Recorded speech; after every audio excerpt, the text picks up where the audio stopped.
Hello students, ਹੁਣ ਆਪਾਂ ਕਰਨ ਜਾ ਰਹੇ ਹਾਂ ਲੈਕਚਰ 6। ਇਹਦੇ 'ਚ ਆਪਾਂ ਸਮਝਾਂਗੇ ਲੈਗਰਾਂਜਸ ਮੀਨ ਵੈਲਿਊ ਥਿਊਰਮ ਡਿਟੇਲ 'ਚ। ਤਾਂ ਪਹਿਲਾਂ ਸਟੇਟਮੈਂਟ ਪੜ੍ਹਦੇ ਹਾਂ। ਜਿਵੇਂ ਕਿ ਮੈਂ ਦੱਸਿਆ ਸੀਗਾ ਕਿ ਪੇਪਰ 'ਚ ਕੁਐਸਚਨ ਆਉਂਦਾ ਹੈ state and prove Lagrange's mean value theorem. ਤਾਂ ਸਟੇਟਮੈਂਟ ਦਾ ਵੀ ਇੱਕ ਜਾਂ ਅੱਧਾ ਨੰਬਰ ਹੁੰਦਾ ਹੈ ਕੁਐਸਚਨ ਦੇ ਵਿੱਚ, ਤਾਂ ਆਪਾਂ ਨੂੰ ਸਟੇਟਮੈਂਟ ਵੀ ਯਾਦ ਰੱਖਣੀ ਪਊਗੀ। ਠੀਕ ਹੈ ਜੀ, ਤਾਂ ਆਪਾਂ ਸਟਾਰਟ ਕਰਦੇ ਹਾਂ। If a function f of x defined on closed interval a to b is such that कोई फंक्शन है जोड़ा कि a तो b closed interval च डिफाइंड है। ठीक है जी, तो पहला की कंडीशन कि f of x is continuous in closed interval a to b। Rolle's की भी पहली कंडीशन यही सी कि फंक्शन कॉन्टीन्यूस होना चाहिए क्लोज्ड इंटरवल च। दूजी condition function is differentiable in open interval a to b. Rolle की भी यही कंडीशन सी कि फंक्शन ओपन इंटरवल दे विच डिफरेंशिएबल होना चाहिए। तो इस तो बाद लगरांजिस ने देखो तीजी कंडीशन जी रोल्स ने लिखी सी f of a is equal to f of b, वो ये नहीं हैगी। तो मतलब लगरांजिस कहता कि मैनू सिर्फ दो कंडीशनस ही चाहिए। जे ये दो कंडीशनस मैनू मिल जान तो उस तो बाद की होएगा, वो किहदा दावा कर रहे Lagrange's, then there exist, symbol है देयर एग्जिस्ट का, at least one c belongs to open interval a to b such that f dash c is equal to f of b minus f of a by b minus a। ਤਾਂ ਇਹ ਚੀਜ਼ਾਂ ਆਪਾਂ ਸਾਰੀਆਂ ਸਮਝਾਂਗੇ geometrical interpretation ਦੇ ਵਿੱਚ। ਇੱਕ ਵਾਰੀ ਤਾਂ ਆਪਾਂ ਸਟੇਟਮੈਂਟ ਪੜ੍ਹੀ ਹੈ ਕਿ ਇਹ ਇੱਕ ਇੱਕ ਗੱਲ ਦਾ ਕੀ ਮਤਲਬ ਹੈ ਤੇ ਲੈਗਰਾਂਜਸ ਥਿਊਰਮ ਹੈ ਜਿਹੜੀ ਉਹ ਕਿਸ ਗੱਲ ਦਾ ਦਾਵਾ ਕਰਦੀ ਹੈ। ਤਾਂ ਜਿਓਮੈਟ੍ਰੀਕਲ ਇੰਟਰਪ੍ਰੀਟੇਸ਼ਨ ਸ਼ੁਰੂ ਕਰਦੇ ਹਾਂ ਹੁਣ ਆਪਾਂ, ਤੇ ਇਹਨਾਂ ਦੇ ਉੱਪਰ ਧਿਆਨ ਰੱਖਾਂਗੇ, ਇੱਕ ਇੱਕ ਟਾਈਟਲ ਨੂੰ ਸਮਝਾਂਗੇ ਇਹਦੇ 'ਚ। ਤਾਂ ਪਹਿਲਾ ਸੀਗਾ ਆਪਣਾ ਕਿ ਫੰਕਸ਼ਨ ਕੌਂਟੀਨਿਊਸ ਹੋਣਾ ਚਾਹੀਦਾ closed interval a to b 'ਚ। ਤਾਂ ਇਹਦਾ ਮਤਲਬ ਤਾਂ ਇਹੀ ਹੈ ਕਿ ਫੰਕਸ਼ਨ ਦੇ ਵਿੱਚ ਜਦੋਂ ਆਪਾਂ ਗ੍ਰਾਫ ਬਣਾਵਾਂਗੇ ਉਹਦੇ 'ਚ ਕੋਈ ਗੈਪ ਨਹੀਂ ਹੋਣਾ ਚਾਹੀਦਾ, ਕੋਈ ਬ੍ਰੇਕ ਨਹੀਂ ਹੋਣੀ ਚਾਹੀਦੀ, ਕੋਈ ਜੰਪ ਨਹੀਂ ਹੋਣਾ ਚਾਹੀਦਾ, ਮਤਲਬ ਇੱਕ ਕੌਂਟੀਨਿਊਸ ਜਿਹਾ ਗ੍ਰਾਫ ਚਾਹੀਦਾ ਆਪਾਂ ਨੂੰ। ਤਾਂ ਇੱਥੇ ਮੈਂ ਜਿਵੇਂ ਪਹਿਲਾ ਗ੍ਰਾਫ ਦਿਖਾਇਆ ਦੇਖੋ, ਤਾਂ ਇਹ ਤਿੰਨੇ ਕੰਡੀਸ਼ਨਸ ਤੋਂ ਪਰ ਹੈ, ਮਤਲਬ ਕੋਈ ਗੈਪ ਬ੍ਰੇਕ ਨਹੀਂ ਹੈਗਾ, ਜੰਪ ਨਹੀਂ ਹੈਗਾ। ਤਾਂ ਇੱਥੇ ਆਪਾਂ ਟਿਕ ਲਗਾਈ ਹੈ, ਮਤਲਬ ਕਿ ਇਹ ਇੱਦਾਂ ਦੇ ਗ੍ਰਾਫ ਹੈ ਜਿਹੜੇ ਇਹ ਚੱਲਣਗੇ ਆਪਣੇ ਲੈਗਰਾਂਜਸ ਵਾਸਤੇ ਬੈਸਟ ਹੈ। ਜਿਵੇਂ ਇੱਕ ਦੂਸਰਾ ਦਿਖਾਇਆ ਵਾਲਾ, ਇਹਦੇ 'ਤੇ ਵੀ ਕੋਈ ਗੈਪ ਨਹੀਂ ਹੈ, ਕੋਈ ਬ੍ਰੇਕ ਨਹੀਂ ਹੈ, ਤਾਂ ਇਸ 'ਤੇ ਵੀ ਟਿਕ ਲਗਾਈਏ ਕਿ ਇਸ ਤਰ੍ਹਾਂ ਦੇ ਫੰਕਸ਼ਨ ਜਿਨ੍ਹਾਂ ਦੇ ਇੱਦਾਂ ਦੇ ਗ੍ਰਾਫ ਹੈ ਉਹਨਾਂ ਵਾਸਤੇ ਵੀ ਮੋਸਟ ਵੈਲਕਮ ਹੈ। ਨੈਕਸਟ ਆ ਦੇਖੋ, ਹੁਣ ਇੱਥੇ ਇੱਕ ਗ੍ਰਾਫ ਬਣਾਇਆ, ਉੱਥੇ ਕੀ ਇੱਕ ਬ੍ਰੇਕ ਆ ਗਈ। ਤਾਂ ਬ੍ਰੇਕ ਆ ਗਈ ਤਾਂ ਇਹਦਾ ਮਤਲਬ ਇੱਦਾਂ ਦੇ ਆਪਾਂ ਨੂੰ ਨਹੀਂ ਚਾਹੀਦੇ, ਕਿਉਂਕਿ ਬ੍ਰੇਕ ਨਹੀਂ ਬਰਦਾਸ਼ਤ ਹੈਗੀ ਲੈਗਰਾਂਜਸ 'ਚ। ਆ ਦੇਖੋ ਇੱਥੇ ਜੰਪ ਆ ਗਿਆ, ਠੀਕ ਹੈ। ਐਬਸੀਸਾ ਅਤੇ ਓਰਡੀਨੇਟ ਆਪਾਂ ਉਹੀ ਰੱਖਿਆ ਏ ਤੋਂ ਬੀ ਵਾਲੇ ਜਿਹੜੀ ਦੀ ਆਪਾਂ ਗੱਲ ਕਰ ਰਹੇ ਹਾਂ, ਠੀਕ ਹੈ, ਹਰ ਇੱਕ ਡਾਇਗਰਾਮ ਦੇ ਵਿੱਚ। ਇੱਥੇ ਜੰਪ ਆ ਗਿਆ ਤਾਂ ਮਤਲਬ ਇੱਥੇ ਵੀ ਕ੍ਰੋਸ ਲਗਾਇਆ ਕਿ ਸਾਨੂੰ ਜੰਪ ਨਹੀਂ ਚਾਹੀਦਾ, ਸਾਨੂੰ ਕੌਂਟੀਨਿਊਸ ਗ੍ਰਾਫ ਚਾਹੀਦਾ।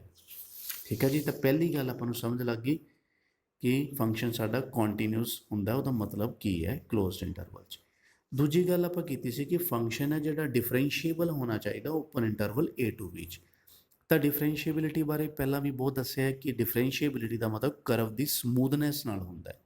ਸਮੂਥਨੈਸ ਤੋਂ ਭਾਵ ਇਹ ਹੈ ਕਿ ਆਪਾਂ ਕਰਵ ਦੇ ਉੱਪਰ ਕੋਈ ਵੀ ਪੁਆਇੰਟ, ਜਿਵੇਂ ਮੈਂ ਇੱਥੇ ਏ ਪੁਆਇੰਟ 'ਤੇ ਲਗਾ ਲਿਆ ਡੋਟ, ਜੇ ਮੈਂ ਇਸ 'ਤੇ ਟੈਂਜੈਂਟ ਬਣਾਉਣ ਦੀ ਕੋਸ਼ਿਸ਼ ਕਰਾਂ ਤਾਂ ਇੱਕ ਹੀ ਟੈਂਜੈਂਟ ਮੈਂ ਬਣਾ ਸਕਦਾ, ਇੱਕ ਤੋਂ ਵੱਧ ਨਹੀਂ ਬਣਾ ਸਕਦਾ। ਜੇ ਮੈਂ ਇੱਕ ਹੋਰ ਪੁਆਇੰਟ ਮਾਰਕ ਕੀਤਾ, ਉੱਥੇ ਵੀ ਟੈਂਜੈਂਟ ਇੱਕ ਹੀ ਬਣ ਰਿਹਾ ਬੀ 'ਤੇ, ਇੱਕ ਤੋਂ ਜ਼ਿਆਦਾ ਨਹੀਂ ਬਣ ਰਹੇ। ਇਹਦਾ ਮਤਲਬ ਕਰਵ ਕੀ ਹੈ, ਸਮੂਥ ਕਰਵ ਹੈ, ਜਿਹਨੂੰ ਕਿ ਆਪਾਂ ਮੈਥਸ ਬੋਲ ਸਕਦੇ ਹਾਂ ਕਿ ਕਰਵ ਹੈ ਜਿਹੜੀ ਡਿਫਰੈਂਸ਼ੀਏਬਲ ਹੈ। ਤਾਂ ਇਸ 'ਤੇ ਟਿਕ ਲਗਾਈ ਹੈ ਕਿ ਇੱਦਾਂ ਦੀਆਂ ਕਰਵਸ ਚਾਹੀਦੀਆਂ ਆਪਾਂ ਨੂੰ, ਸਮੂਥ ਕਰਵਸ। ਤਾਂ ਇਸ ਤਰ੍ਹਾਂ ਵੀ ਕਰਵ ਹੋ ਸਕਦੀ ਹੈ ਲੈਂਥ ਵਾਈਜ਼ ਜ਼ਿਆਦਾ। ਤਾਂ ਦੇਖੋ ਇੱਥੇ ਮੈਂ ਪੁਆਇੰਟ ਮਾਰਕ ਕੀਤੇ, ਏ 'ਤੇ ਵੀ ਇੱਕ ਟੈਂਜੈਂਟ ਹੀ ਬਣ ਰਿਹਾ, ਜ਼ਿਆਦਾ ਨਹੀਂ ਬਣ ਰਿਹਾ। ਇੱਕ ਪੁਆਇੰਟ ਹੋਰ ਮਾਰਕ ਕੀਤਾ, ਉੱਥੇ ਵੀ ਇੱਕੋ ਟੈਂਜੈਂਟ ਬਣ ਰਿਹਾ। ਸੀ ਮਾਰਕ ਕੀਤਾ ਅਤੇ ਸੀ 'ਚੋਂ ਵੀ ਇੱਕੋ ਟੈਂਜੈਂਟ ਪਾਸ ਹੋ ਰਿਹਾ। ਤਾਂ ਆਪਾਂ ਇਹ ਦੇਖਣਾ ਕਿ ਇੱਕ ਤੋਂ ਜ਼ਿਆਦਾ ਕੋਈ ਵੀ ਇਹੋ ਜਿਹਾ ਪੁਆਇੰਟ ਨਹੀਂ ਹੋਣਾ ਚਾਹੀਦਾ ਜਿਹਦੇ 'ਤੇ ਇੱਕ ਤੋਂ ਜ਼ਿਆਦਾ ਟੈਂਜੈਂਟਸ ਬਣ ਜਾਣ, ਉਹ ਨਹੀਂ ਆਪਾਂ ਨੂੰ ਚਾਹੀਦੇ। ਤਾਂ ਇਹਦੇ 'ਤੇ ਵੀ ਟਿਕ ਲਗਾਈਏ, ਮਤਲਬ ਇੱਦਾਂ ਦੀਆਂ ਕਰਵਸ ਵਾਸਤੇ ਮੋਸਟ ਵੈਲਕਮ ਹੈ। ਠੀਕ ਹੈ। ਨੈਕਸਟ ਜਿਵੇਂ ਹੁਣ ਇਹ ਵਾਲੀ ਕਰਵ ਬਣਾਤੀ, ਇੱਥੇ ਕੀ ਆ ਗਿਆ ਕੋਰਨਰ, ਅਤੇ ਇਸ ਪੁਆਇੰਟ 'ਤੇ ਪ੍ਰੋਬਲਮ ਆ ਗਈ ਡਿਫਰੈਂਸ਼ੀਏਬਿਲਿਟੀ ਨੂੰ, ਕਿਉਂਕਿ ਇੱਕ ਤੋਂ ਜ਼ਿਆਦਾ ਟੈਂਜੈਂਟਸ ਬਣ ਗਏ। ਤਾਂ ਇੱਦਾਂ ਦੀਆਂ ਕਰਵਸ ਨੂੰ ਜਿਹੜੀ ਹੈ ਲੈਗਰਾਂਜਸ ਮੀਨ ਵੈਲਿਊ ਥਿਊਰਮ ਕਹਿੰਦੀ ਹੈ ਬਾਏ ਬਾਏ, ਮਤਲਬ ਇੱਦਾਂ ਦੀਆਂ ਨਹੀਂ ਚਾਹੀਦੀਆਂ ਆਪਾਂ ਨੂੰ ਜਿਨ੍ਹਾਂ ਦੇ ਫੰਕਸ਼ਨਸ ਦੇ ਗ੍ਰਾਫ ਇਸ ਤਰ੍ਹਾਂ ਕੋਰਨਰ ਬਣਾਉਂਦੇ। ਦੇਖੋ ਮੈਂ ਕ੍ਰੋਸ ਲਗਾਤਾ ਇੱਥੇ, ਇੱਥੇ ਇੱਕ ਕਸਪ ਬਣਿਆ ਹੋਇਆ ਜਿਹਨੂੰ ਆਪਾਂ ਕ੍ਰੋ ਸ਼ੇਪ ਹੈ, ਤਾਂ ਇੱਥੇ ਵੀ ਇੱਕ ਪੁਆਇੰਟ ਇਹੋ ਜਿਹਾ ਹੈ ਜਿੱਥੇ ਕਿ ਬਹੁਤ ਸਾਰੇ ਟੈਂਜੈਂਟਸ ਬਣਦੇ ਆ। ਇਹਦਾ ਮਤਲਬ ਕਿ ਇੱਥੇ ਵੀ ਡਿਫਰੈਂਸ਼ੀਏਬਿਲਿਟੀ ਖਰਾਬ ਹੋ ਰਹੀ ਹੈ, ਤਾਂ ਇਹ ਵੀ ਆਪਣੇ ਵਾਸਤੇ ਨਹੀਂ ਚਾਹੀਦੇ ਇੱਦਾਂ ਦੇ, ਤਾਂ ਇੱਥੇ ਵੀ ਕ੍ਰੋਸ ਕੀਤਾ ਹੋਇਆ। ਠੀਕ ਹੈ ਜੀ। ਤਾਂ ਡਿਫਰੈਂਸ਼ੀਏਬਿਲਿਟੀ ਸਮਝ ਗਏ ਆਪਾਂ ਕਿ ਕਰਵ ਦਾ ਸਮੂਥ ਹੋਣਾ ਮਤਲਬ ਜਿੱਥੇ ਵੀ ਆਪਾਂ ਪੁਆਇੰਟ ਲਗਾਈਏ ਉਸ 'ਤੇ ਇੱਕੋ ਹੀ ਟੈਂਜੈਂਟ ਬਣਨਾ ਚਾਹੀਦਾ, ਜਿਹਨੂੰ ਕਿ ਯੂਨੀਕ ਟੈਂਜੈਂਟ ਬੋਲ ਦਿੰਦੇ ਆਪਾਂ। ਤਾਂ ਉਸ ਤੋਂ ਬਾਅਦ ਲਾਸਟ ਗੱਲ ਸਮਝਦੇ ਹਾਂ ਅੱਛੀ ਤਰ੍ਹਾਂ। ਤਾਂ ਉਹਨੇ ਦਾਅਵਾ ਕੀ ਕੀਤਾ ਸੀਗਾ, ਲੈਗਰਾਂਜਸ ਨੇ ਇੱਕ ਦਾਅਵਾ ਕੀਤਾ ਸੀਗਾ ਕਿ ਜੇ ਤੁਸੀਂ ਮੈਨੂੰ ਕੰਟੀਨਿਊਸ ਦੇ ਦਿਓ ਕਰਵ ਕਲੋਜ਼ਡ ਇੰਟਰਵਲ ਦੇ ਵਿੱਚ, ਡਿਫਰੈਂਸ਼ੀਏਬਲ ਦੇ ਦਿਓ ਓਪਨ ਇੰਟਰਵਲ ਦੇ ਵਿੱਚ, ਤਾਂ ਇਹ ਚੀਜ਼ ਹੋਏਗੀ ਹੀ ਹੋਏਗੀ। ਇਹਨੂੰ ਸਮਝਣਾ ਆਪਾਂ ਕਿ ਕੀ ਹੋਏਗਾ। ਉਹ ਕਹਿ ਰਿਹਾ ਕਿ then there exists at least one C belongs to open interval A to B such that f dash C is equal to f of B minus f of A upon B minus A। ਤਾਂ ਇਹ ਮੈਂ ਪਿਛਲੀ video 'ਚ ਇਹਦੇ ਬਾਰੇ ਕਾਫੀ detail ਨਾਲ ਦੱਸਿਆ ਹੋਇਆ। ਜਿਨ੍ਹਾਂ ਨੂੰ ਨਹੀਂ ਪਤਾ ਉਹ ਆਈ ਬਟਨ 'ਤੇ ਕਲਿੱਕ ਕਰਕੇ ਉਸ ਚੀਜ਼ ਨੂੰ ਸੁਣਨਗੇ ਤਾਂ ਇੱਥੇ ਬਹੁਤ ਵਧੀਆ ਸਮਝ ਲੱਗੂਗੀ। ਤਾਂ ਜੇ ਆਪਾਂ ਇਸ ਪੋਰਸ਼ਨ ਦੀ ਗੱਲ ਕਰੀਏ ਤਾਂ ਇਹ ਹੈਗਾ ਕੋਡ ਦੀ ਸਲੋਪ। ਆ ਦੇਖੋ ਕੋਡ ਕਿਹੜਾ AB। ਮੈਂ ਪਹਿਲਾ ਗ੍ਰਾਫ ਦਿਖਾਣਾ ਤੁਹਾਨੂੰ। A ਤੋਂ B ਜਦੋਂ ਆਪਾਂ ਮਿਲਾਇਆ ਤਾਂ ਇਹ ਇੱਕ ਕੋਡ ਹੈ ਜਿਹੜੀ ਇਹ AB ਲਾਈਨ ਹੈ।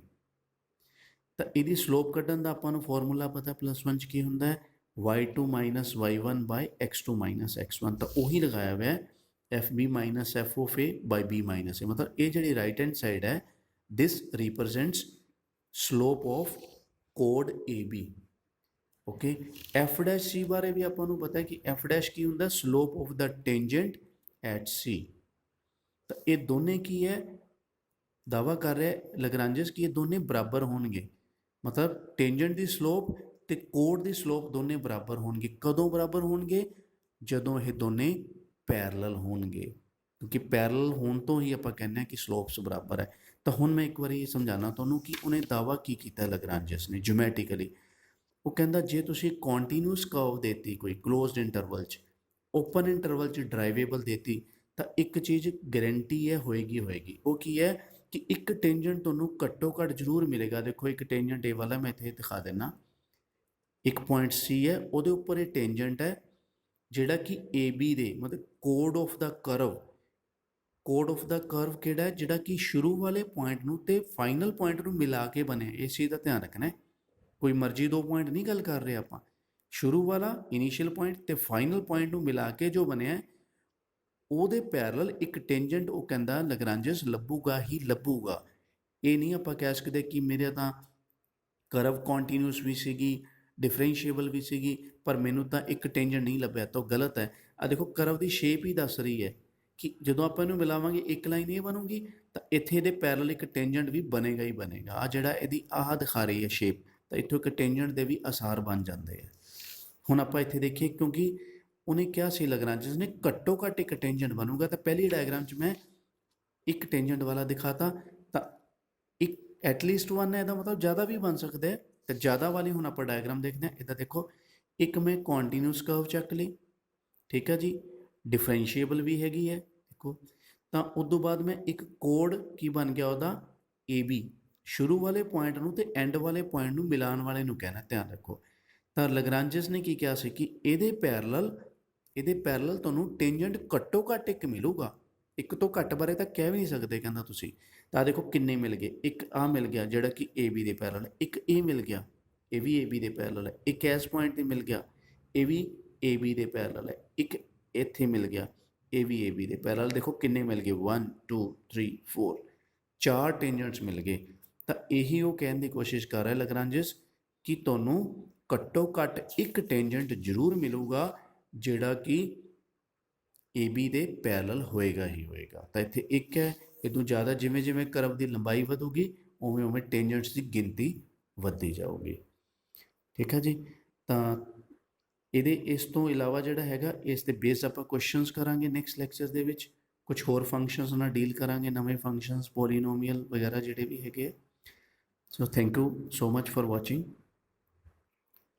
ਲਾਸਟ ਤੇ ਤੁਹਾਡੇ ਵਾਸਤੇ ਇੱਕ ਕੁਐਸਚਨ ਹੈ, ਕੈਨ ਵੀ ਅਪਲਾਈ LMB ਜਿਹੜੀ ਆਪਾਂ ਹੁਣੇ ਪੜ੍ਹੀ ਹੈ ਔਨ ਫ੍ਰੈਕਸ਼ਨਲ ਪਾਰਟ ਫੰਕਸ਼ਨ। ਕੀ ਆਪਾਂ ਲੈਗਰਾਂਜਸ ਮੀਨ ਵੈਲਿਊ ਥਿਊਰਮ ਅਪਲਾਈ ਕਰ ਸਕਦੇ ਹਾਂ ਫ੍ਰੈਕਸ਼ਨਲ ਪਾਰਟ ਫੰਕਸ਼ਨ ਤੇ? ਜੇ ਕਰ ਸਕਦੇ ਆ ਤਾਂ ਕਿਉਂ, ਜੇ ਨਹੀਂ ਕਰ ਸਕਦੇ ਤਾਂ ਕਿਉਂ। ਇਹਦਾ ਰੀਜ਼ਨ ਤੁਸੀਂ ਲਿਖਣਾ ਹੈ ਕਮੈਂਟ ਬਾਕਸ 'ਚ, ਠੀਕ ਹੈ। ਉਹਦਾ ਮੈਂ ਦੇਖ ਕੇ ਰਿਪਲਾਈ ਕਰੂੰਗਾ, ਕਰੈਕਟ ਹੈ ਜਾਂ ਇਨਕਰੈਕਟ ਹੈ ਜਾਂ ਕੀ ਉਹਦੇ 'ਚ ਕੋਈ ਕਮੀ ਪੇਸ਼ੀ ਹੈਗੀ ਹੈ। Thank you so much.